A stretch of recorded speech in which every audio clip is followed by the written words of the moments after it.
Howdy, this is Mr. Potter. What we're going to be talking about today is probably the biggest toolbox that we'll be using to determine not only whether or not series converge, but also what the intervals of convergence, what the radius of convergence are for a particular series, and that's the ratio test. So I first want to kind of detail what I'm talking about with regards to the ratio test. So we're going to be given some series where n goes from k to infinity of a sub n times x to the n. So some power series. And we're going to be looking at the limit as n increases without bound of the ratio of a sub n plus 1 to a sub n. And this is going to be equal to some value L. And this value of L is going to take on three distinct categories that we're going to be dealing with. First, if L is greater than 1, then our series diverges. In other words, there's no value of x that's going to make this series work out. If L is less than 1, then our series converges. And the key thing here is sometimes this L is actually going to be some function of x. In other words, this is going to determine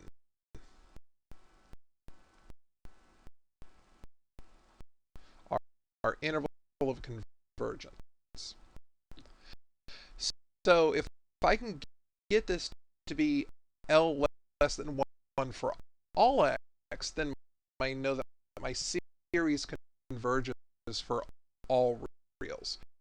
And if I end up with a function of x that must be less than 1, I can solve this inequality to get a interval of convergence, and I can later determine the center of convergence of the radius of convergence. The only thing I have to watch out for is the situation where L actually equals 1, where my test is inconclusive. Now, just because my test is inconclusive, that doesn't mean I'm necessarily talking about a series that definitely converges or definitely diverges. But we have some tests that we talked about in our last lesson, the nth term test and the direct comparison test. And we have some other tests that we're going to be talking about in future episodes. But I really want to devote just this entire episode to the ratio test. And so I wanted to work through about 4 examples of how we could see the ratio test being used to determine convergence or divergence of a series.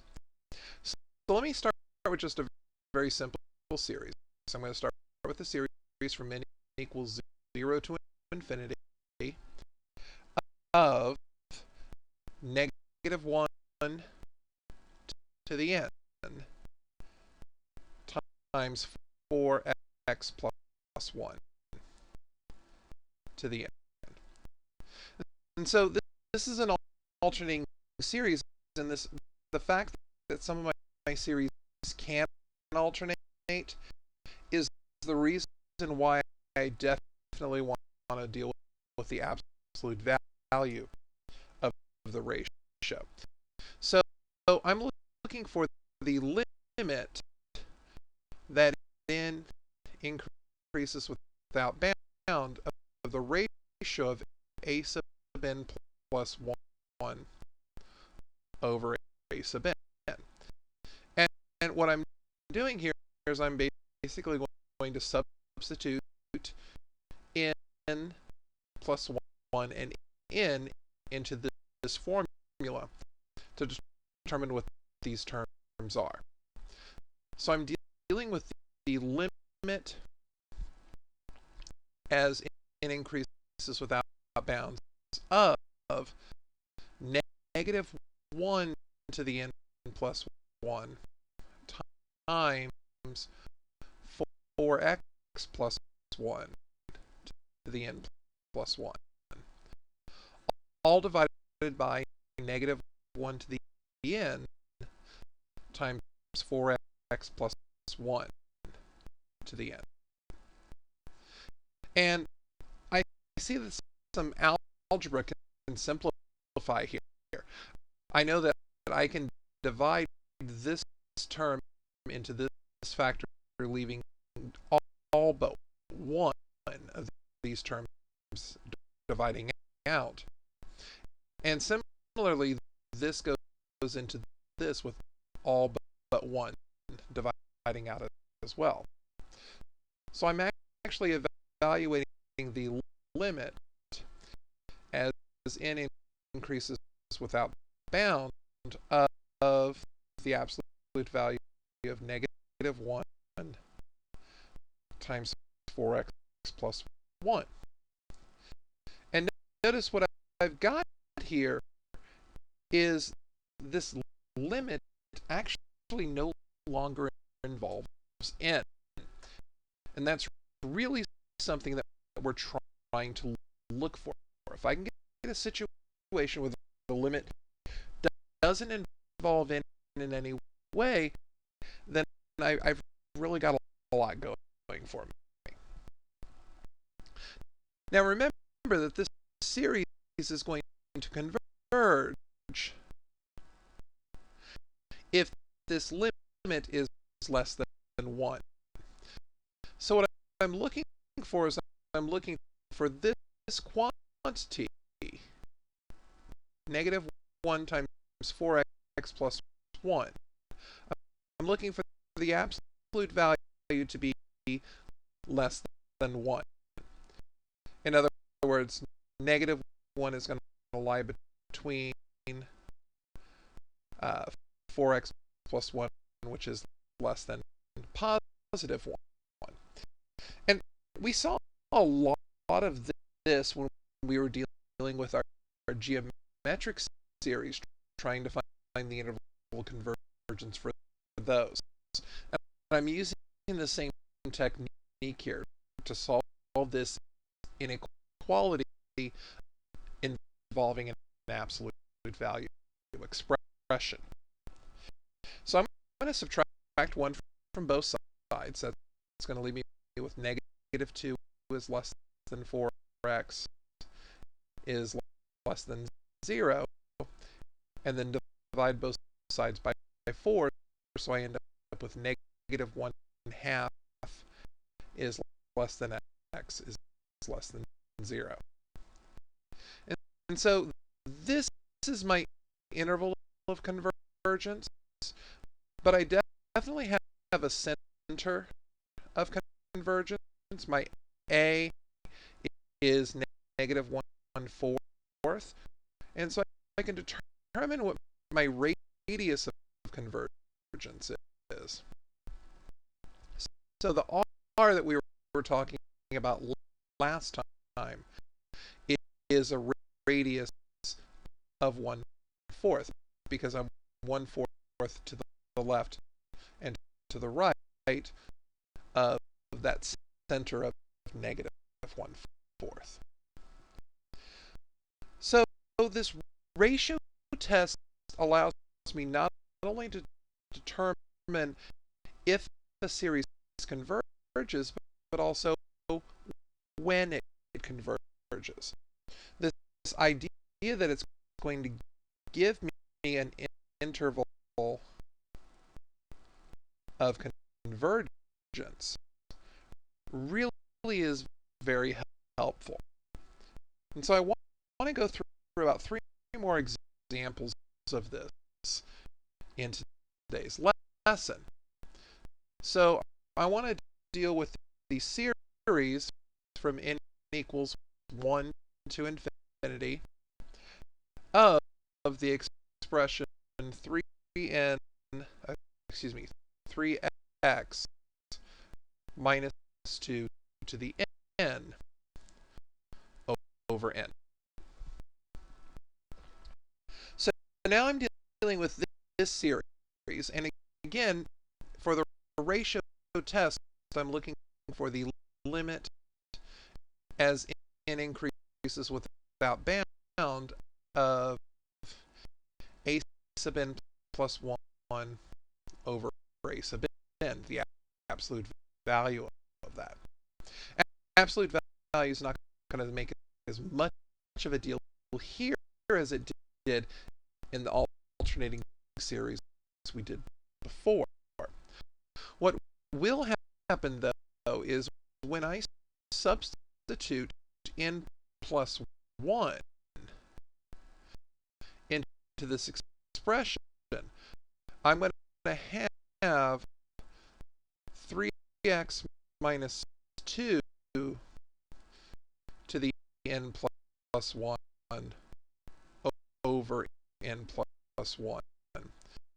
And I'm going to be dividing this fraction by my original term. Now, it's going to get messy if I actually try and make this a compound fraction. But I know that dividing by a fraction means that I'm multiplying by the reciprocal. So I can basically flip my original term and have it here, and I can see what simplifies. I see that this factor eliminates all but one of these factors. And because multiplication is commutative, I can move this n plus 1 over here with the n. So I'm looking for the limit as n approaches infinity of 3x minus 2 times n over n plus 1. And this is something that's really nice. I can either use L'Hopital's rule, or I can use what we were talking about with top heavy, bottom heavy, or neither. But this limit here is 1. And so for the property of limits, I'm really looking for the limit as n approaches infinity of the expression 3x minus 2. And of course, I want this to be less than 1 because it converges if that's less than 1. And so that gets me the inequality that I end up solving to find my interval of convergence, the absolute value of 3x minus 2 being less than 1. So I'm going to be putting this between 1 and negative 1. I'm going to add 2 to both sides.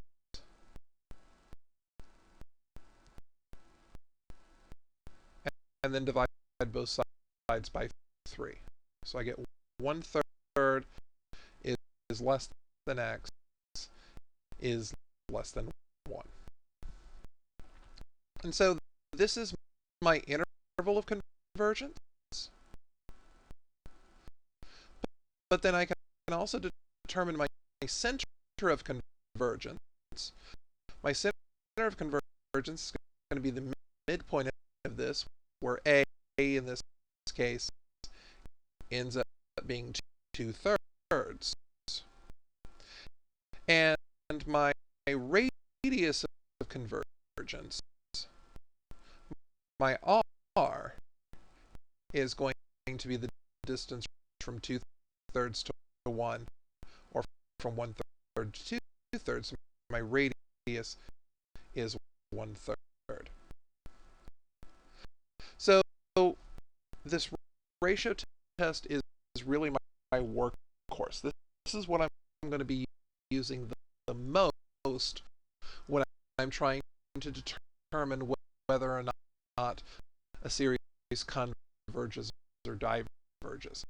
Because not only does it tell me if it converges or diverges, but it gives me information about the interval of convergence, the center of convergence, and the radius of convergence. So I want to go through two more examples of this. So I'm going to be taking a look at the sum as n goes from 0 to infinity of x plus 1 to the 2n power over 9 to the n.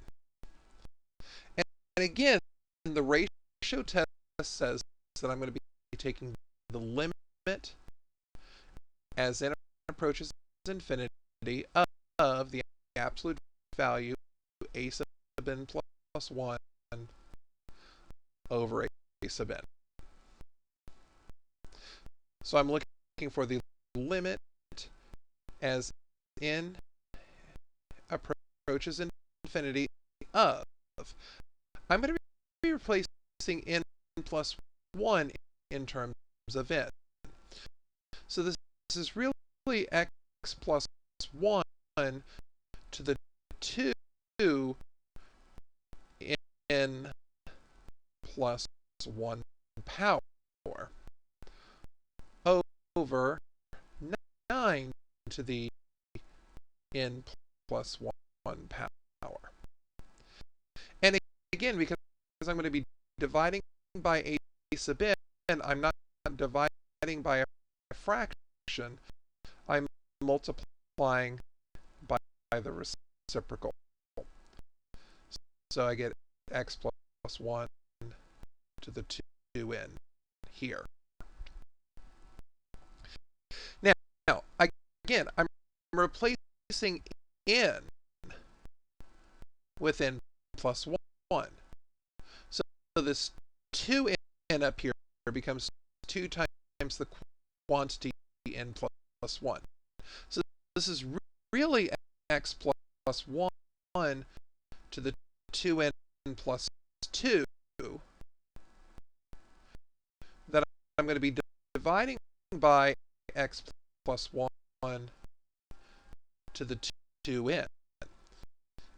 And I'm going to be dealing with 9 to the n in the numerator and 9 to the n plus 1 power in the denominator, the limit as n approaches infinity. So I can do some algebraic simplification just as we did before. This 9 will reduce all but one of these factors. And this x plus 1 will reduce all but 2 of these factors. So I end up with the limit as n approaches infinity of x plus 1 squared over 9. And this is what I want to be less than 1, because it converges whenever this limit's value less than 1. And so this is the inequality that I want to solve. The idea that x plus 1 squared over 9 is less than 1. Now, if I take the square root of both sides, I end up with x plus 1 over 3, and this is what must be between negative 1 and 1. And I want to solve this inequality. And I'm going to start doing it by multiplying both sides by 3. So I end up with negative 3 is less than the quantity x plus 1 is less than 3. And then I can subtract 1 from both sides. So I end up with negative 4 over here and 2 over here. So x must lie between negative 4 and 2. And this is my interval of convergence. And so I can determine my center of convergence just by taking the average. 2 plus negative 4 is negative 2. And half of that is negative 1. So a equals negative 1 is the center of convergence. And my radius of convergence is going to be the distance from negative 1 to 4 or negative 1 to 2. So my radius ends up being 3. So this is a really good tool. The thing that's going to be the trickiest to work with are these situations where I'm having to substitute n plus 1 not just as an exponent, not just replacing the exponent, but I have to substitute it in as a function of n. And that's really the trickiest part. And I've got one more example that kind of embodies that. So I want to take a look at the limit. I'm going to take a look at the sum as n goes from 0 to infinity of n factorial over 2n plus 1 factorial.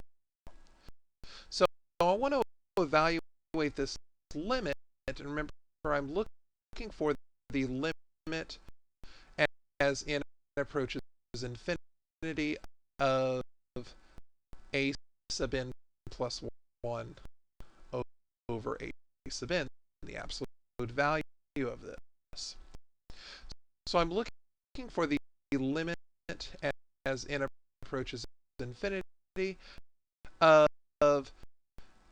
n plus 1 factorial over 2 times n plus 1 plus 1 factorial. Again, remember that I'm taking this n here, and I'm replacing it with n plus 1. And I'm going to be dividing by my original term, so I'm multiplying by the reciprocal, 2n plus 1 factorial over n factorial.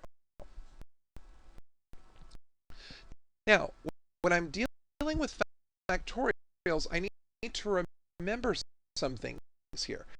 I'm first going to rewrite this just so it's a little bit easier to deal with. The limit as n approaches infinity, because I'm really going to want to deal with the n plus 1 factorial factorial and the n factorial together. And I'm going to want to deal with this 2n plus 1 factorial over, this is really 2n plus 2 plus 1, or 2n plus 3 factorial. And I want to deal with the product here. Now, when I'm looking at this is really n plus 1 times n minus 1 times n minus 2 times dot dot dot times 3 times 2 times 1. That's what n plus 1 factorial means. But n factorial is n times n minus 1 times n minus 2 times dot dot dot times 3 times 2 times 1. And all of these terms are going to divide out with the exception of this term here. So this fraction becomes the expression n plus 1. So I'm looking for the limit as n increases without bounds of n plus 1 times. Now over here, the difference between these is that this factorial will have a 2n plus 3 term that won't divide out, and it'll also have a 2n plus 2 term that won't divide out. But 2n plus 1 and 2n plus 0 and 2n minus 1, all of those terms will be eliminated by the common factors in 2n plus 1 factorial. So this fraction really becomes the expression 2n plus 3 times 2n plus 2 in the denominator. And so this is the limit that I'm having to solve here. I'm really looking for the limit as n increases without bounds of n plus 1 over the expression 2n plus 3 times 2n plus 2. And I need to evaluate this limit as n goes to infinity. Well, my numerator is a first degree polynomial, and my denominator is a second degree polynomial. So this is one of those situations where, because my denominator has a larger degree, the limit exists and the limit is equal to 0. So the question is,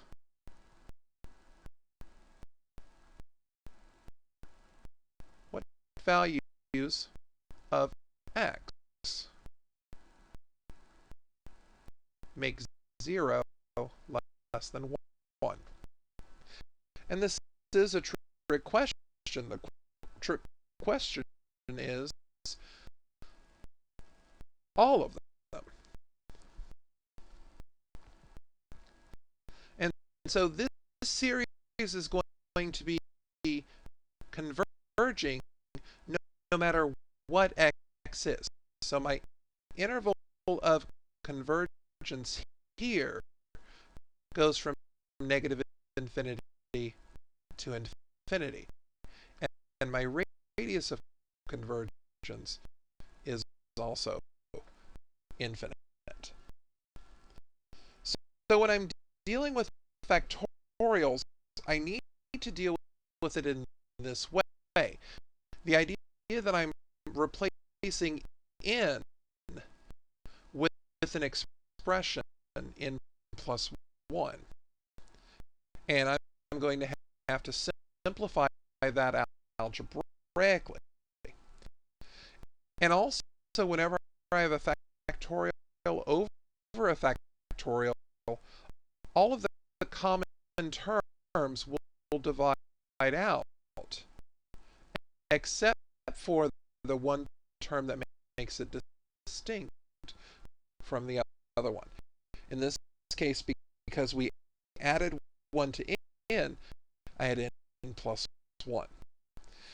Because I added 1 to the expression 2n, I ended up with a 2n plus 3 and a 2n plus 2 left over after all of the other terms divided out. The ratio test is one of the key tests that we use to determine the intervals of convergence and the radius of convergence.